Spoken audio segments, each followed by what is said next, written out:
Hello everyone. It's James again. And today I want to talk about the sadistic nature of the narcissist and how they triangulate their victims. And yes, I will be talking about their evil smile as well. Now, though I'm going to be focusing on the family environment, such as what it's like to grow up in such a home. This information can be applied to grown-up relationships.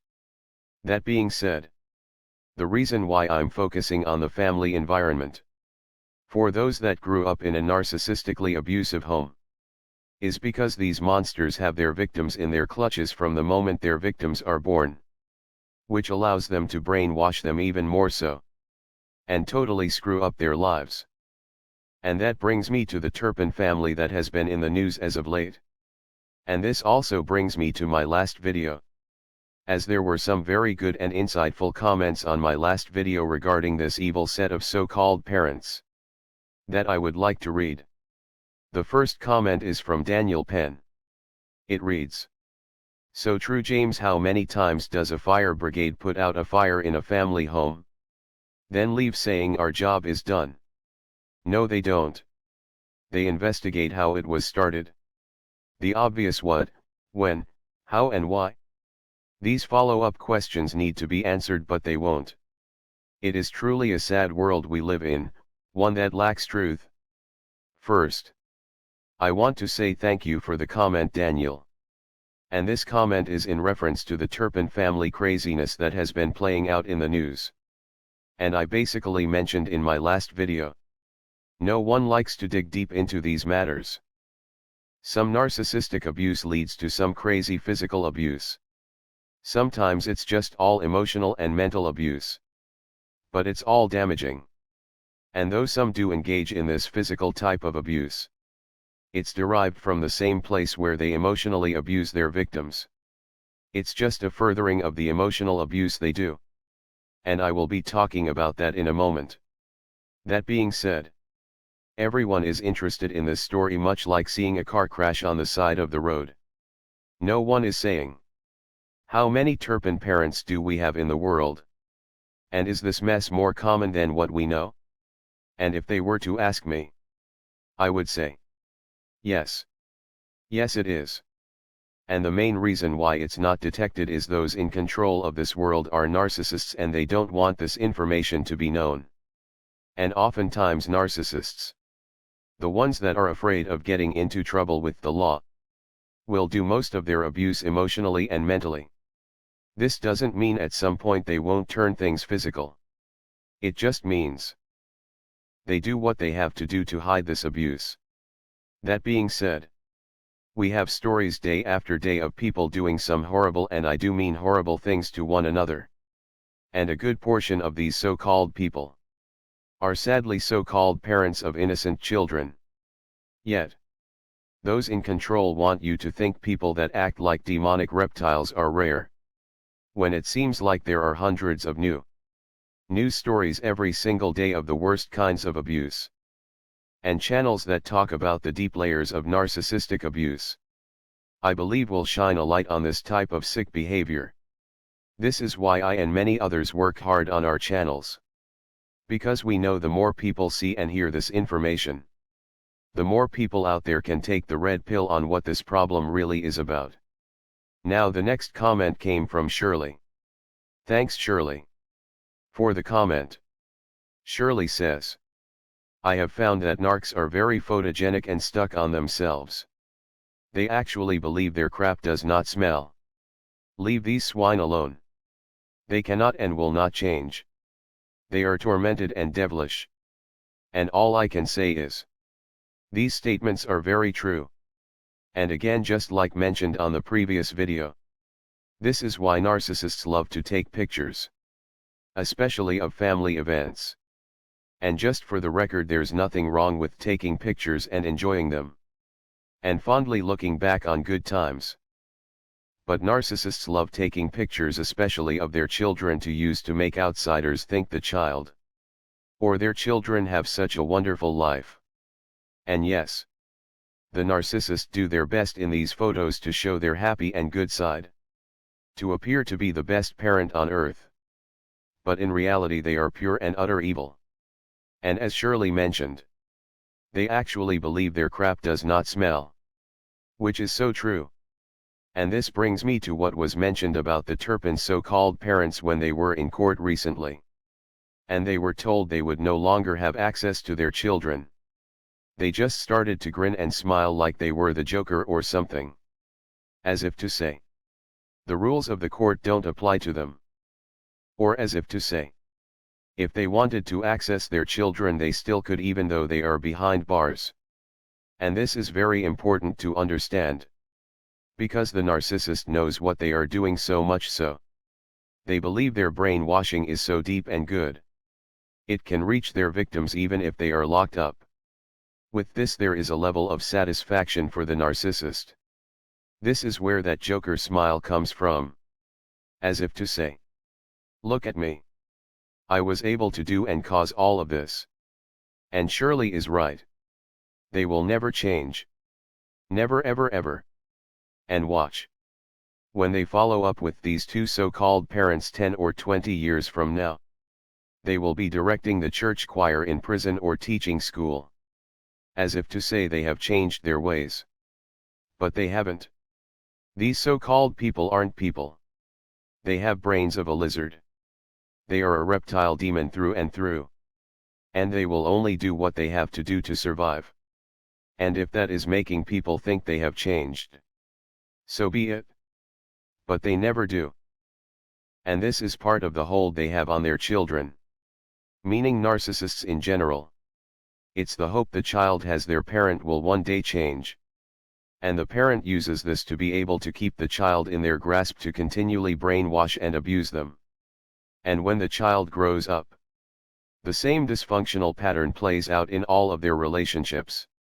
Where they try so hard to get a narcissist reptile demon to see the light. And this trait is only used to keep the victim right where they are at. Taking abuse after abuse. This is why this information is so important. And comments like Shirley's is so vital. Because no. They can't change. Their personality is cemented and that's it. And any sign of change is just a fake on the part of the narcissist. Just to draw you back in for more abuse and disappointment. And the narcissist gets off on this power trip. They sadistically enjoy putting their victims through tests, trials, manipulation, and abuse. Which leads to triangulation. Where the narcissist is able to destroy all of your abilities to have normal relationships with the outside world. And your only interactions are with them. Like a cult leader. And the reason why I wanted to focus on children brought up in such homes. As I heard things in the Turpin story that really hit home for me. It's been reported the children in the home were bullied pretty bad by other children in their area. And why this hits home is, there was a time in my life where that was very true. And this bullying is a part of the triangulation. Or triangulation by proxy. You see, when I was really little. As I explained before, I lived in a couple of different neighborhoods. So the first half of my life, I was bullied pretty bad. And the second half I was able to somewhat make friends. And keep some of my mother's bull crap at bay. But that's when she started to be a hoarder. Which plays into the triangulation. So in the first half where I was bullied a lot, my mother was doing a lot of things that, let's say, was putting off a lot of the teachers at my school. And the parents of my classmates. Which led to me and my brother to be terribly bullied and mistreated at school. I mean, it was really, really bad. And I think it was the nail in the coffin for my brother's narcissism cementing and having no empathy for others. That along with our home life screwed us both up bad. But he retreated into the world of narcissism and fake reality. And never thinking he was wrong. Because it was his defense for always being told we were wrong at school every day of our lives. And then not having a good mother at home. And my brother noticed how I was treated by my mother at home for speaking up and questioning things. So he chose to get her fake love by agreeing with every wrong thing and gaslight she said and did. Thus, a narcissist was born. But all of this was a way to triangulate us. to separate us from anything normal. Then when we moved, and it was a bit more difficult for her to rope teachers and the children's parents into my mother's evil web, she became a hoarder. A really bad hoarder. And why did she do that? Well, for one, she's very obsessive compulsive. But the second and most important reason is she had to have a way to keep us from having a normal home. Well, we never had one because of her narcissistic and nutty behavior and emotional abuse. But she knew we would be embarrassed to bring friends home, or a girl that we liked over to visit, because of the horrible mess and strangeness her hoarding presented. And the few times we did brave the mess and bring someone over to hang out or maybe sleep over, which only happened a couple of times, my mother would have the ambulance called because she would be having an episode where she so-called thought she was having a heart attack. But the emergency response team could find nothing wrong with her, each and every time. Now, that being said, years of this kind of thing and a horrible self-care lifestyle has now led my mother to be in bad health. But back then it was all a show, just to create drama and embarrass me in front of my new friend. And I'm pretty sure this is why the Turpin children were picked on. You see, narcissist parents know how to set the stage so abuse by proxy will happen, or abuse at the hands of others. And whatever situation they set up, it was more than likely an embarrassing one for the children. And it was all done for the sake of triangulation, to keep these children from having a normal life. And so they would only know their parents, because no one else wanted anything to do with them except to make fun of them. And this is the pattern that most narcissist parents follow. And that's why skipping over such news stories and not digging deeper is a crime in itself. Because this is what narcissists do. It's a pattern. This is straight out of the Narcissistic Parent Handbook. They don't want their children exposed to normal people for long periods of time, because they are scared their children will grab a clue there's something wrong in their home, and they will run the first chance they get. Hence, the reason why I said in a previous video, many of these children in such homes will run to the military when they are 18 just to get away.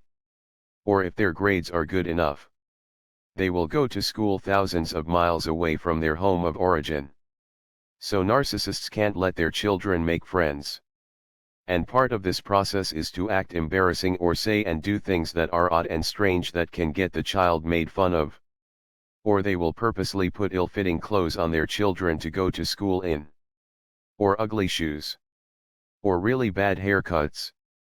And all of these things are done so the children get made fun of.